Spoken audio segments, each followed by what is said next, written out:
He had had a heart attack on a treadmill. My dad lost the rights to his music a year before I was born. The money that he was supposed to have made him have to work in ways that he shouldn't have had to work. With your dad, we would lose him in 2008. Yes. How did you find out about that? Actually, I was with my ex driving somewhere. My mother called me and told me because I think it was about to hit the news or people had let us know. Wow. And I just received that information. So that means that it was like instant, or was he already sick or something like that? No, it was instant. So he wasn't already sick. He had had a heart attack on a treadmill, and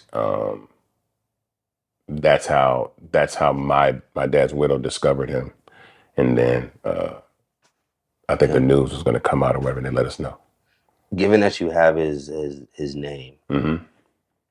did that impact you a bit differently than your siblings? I can't speak for them, but for me, it definitely put mortality right at the front.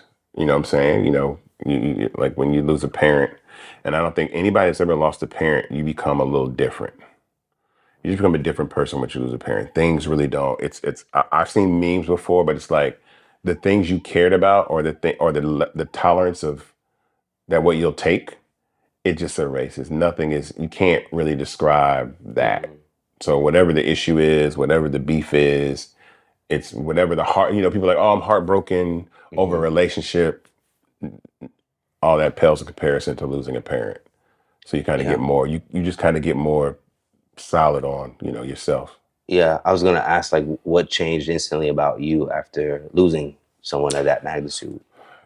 Well, 2 years before my dad passed, he had a stroke, and again, it puts that idea of mortality right in front of you. Like, oh, your parents will get older, and life has an expiration date, and all these things. And so, for me, I wasn't ever a big partier.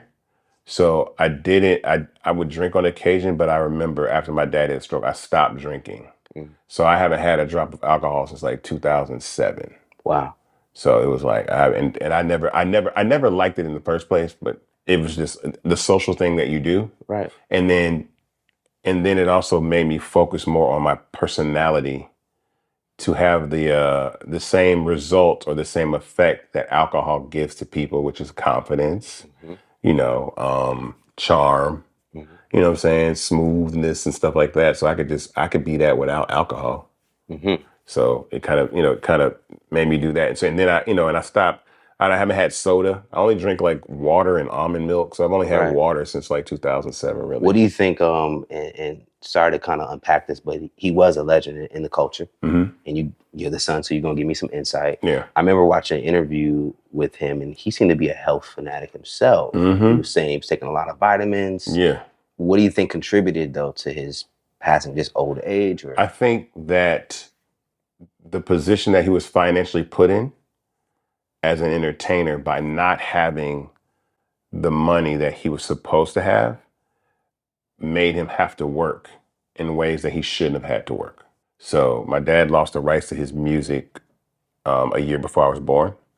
And in totality, if you add up what the record label owed him, which was Stax Records at the time, which was like $12 million, which is like maybe $50 million, 40, 50, I was about to say, $50 million a day, plus subsequently all the records that sampled him over the last 35 years. There's probably another 60 million. My dad probably should have had $110 million. So he wouldn't necessarily have to do radio or tour as much or whatever.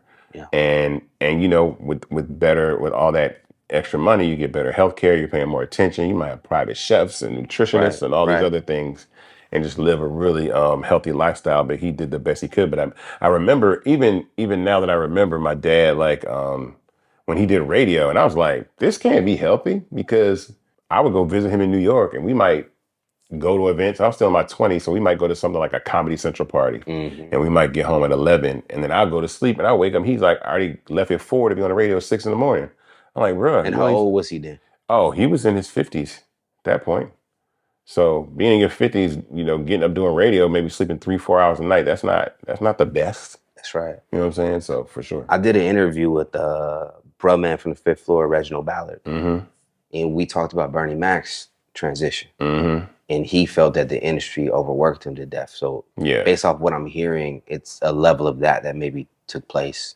Your dad just working too Yeah, I hard. mean that, and then there's some other things too that I don't necessarily want to talk about, but I know that some of the people that are around him might not have had his best interest in mind, looking out for his health. All right, well, I hope you enjoyed this teaser. You can watch the full interview right now at hypersclub.com, along with more behind the scenes and additional content.